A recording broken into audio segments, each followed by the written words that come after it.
तो आज हम लोग बात करने वाले हैं कि फार्माकोलॉजी सब्जेक्ट जो होता है वी फार्म। तो दोस्तों आज हम लोग बात करने वाले हैं फार्माकोलॉजी सेकंड के बारे में, जो थ्योरी एग्जामिनेशन होता है और बहुत से बच्चों का इसमें बैक लगता है। तो इसको ध्यान से आप लोग पढ़िएगा। ये वी फार्म 5th सेमेस्टर का पेपर है। ओके, तो देखिए इसको ध्यान से आप लोग पढ़िएगा, कोई भी दिक्कत परेशानी ना आए ना।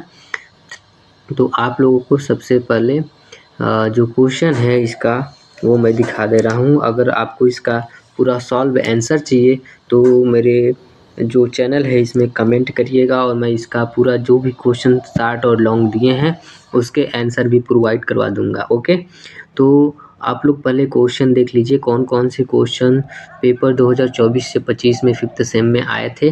ठीक है, तो फार्माकोलॉजी सेकेंड थ्योरी जो है उसके बारे में हम लोग बात कर रहे हैं। ठीक है, ये AKTU पे बेस्ड आर्न है, AKTU के सिलेबस पे। ओके ना, तो चलिए हम लोग बात करते हैं जो 2024 से 25 का पेपर है उसके बारे में। सेक्शन ए देगा, सेक्शन ए में जो दिया रहेगा वो 10 क्वेश्चन 2-2 नंबर के रहेंगे। फिर सेक्शन बी आएगा, सेक्शन बी में आपका 10 नंबर का 2 क्वेश्चन आएगा जिसमें 3 क्वेश्चन दिए रहेंगे लेकिन करना 2 ही रहता है। और सेक्शन सी में 7 नंबर के 5 क्वेश्चन करने रहेंगे लेकिन दिए 7 क्वेश्चन रहते हैं। ठीक है, मतलब कि सेक्शन सी में 2 क्वेश्चन का छूट रहता है और सेक्शन बी में 1 क्वेश्चन का, मतलब 1 क्वेश्चन आप अपने मन से कोई भी कर सकते हैं। 3 में से 2 क्वेश्चन आप लोग करना रहेगा तो 1 छूट रहेगा। ठीक है, और सेक्शन सी में जो है वो 7 में से 5 करने मीन्स 2 में छूट रहेगा ना।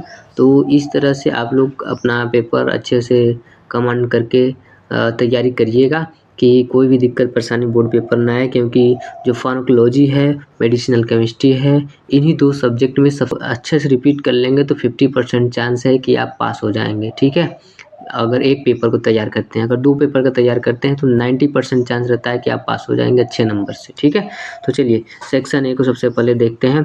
देखिए इसमें क्या करना है, define re entry and after depolarisation. ठीक है, डिपोलराइजेशन जो होता है उसमें री एंट्री कैसे होता है सेल में, किसी भी जो एलिमेंट होता है जैसे सोडियम हो गया, पोटेशियम हो गया, ठीक, एंट्री कैसे होता है इसके बारे में आप लोगों को बताना है। इसके बाद क्लासीफाई फाइब्रिनोलाइटिक्स। फाइब्रिनोलाइटिक्स क्या होते हैं? फाइब्रिनोलाइटिक्स का मतलब होता है जो फाइब्रिन को क्या करते हैं, लाइटिक्स करने का काम करते हैं ना।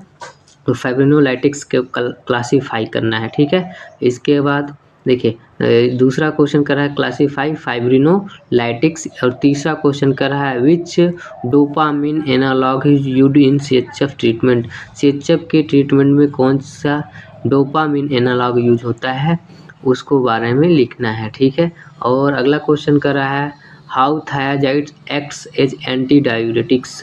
थायाजाइड एंटी डायूरेटिक्स कैसे एक्ट करता है उसके बारे में लिखना है। फिर अगला question what are the function of plasma volume expanders. Plasma volume expanders जो होते हैं उनका क्या फंक्शन होता है वो लिखना है ना। तो प्लाज्मा वॉल्यूम एक्सपेंडर्स क्या होते हैं कि प्लाज्मा के वॉल्यूम को एक्सपेंड करने में हम लोग RS D5 ये सब NS का यूज करते हैं, प्लाज्मा वॉल्यूम एक्सपेंडर्स होते हैं। ओके, इसके बाद अगला question which site of nephron impermeable for water and salt respectively. तो इसमें नेफ्रॉन जो किडनी में पाया जाता है, तो किडनी का सेल में जो नेफ्रॉन का स्ट्रक्चर होता है आप लोग देखे हैं ना, तो उसके बारे में पूछ रहा है कि विच site of nephron impermeable for water. Water के लिए कौन सा नेफ्रॉन इम्परमिएबल होता है और जो वाटर और साल्ट के रिस्पेक्टिवली हो। ठीक ना, इसके बाद enumerate somatostatin analogue with uses. Somatostatin का एनालॉग क्या होता है और उसका यूज लिखना है। ठीक है, highlight the function of calcitonin and PTH। ठीक है, टोनिन और PTH पैराथायराइड हार्मोन्स इसको बोलते हैं, PTH को क्या बोलते हैं, पैराथायराइड हार्मोन्स, उनका फंक्शन राइट करना है।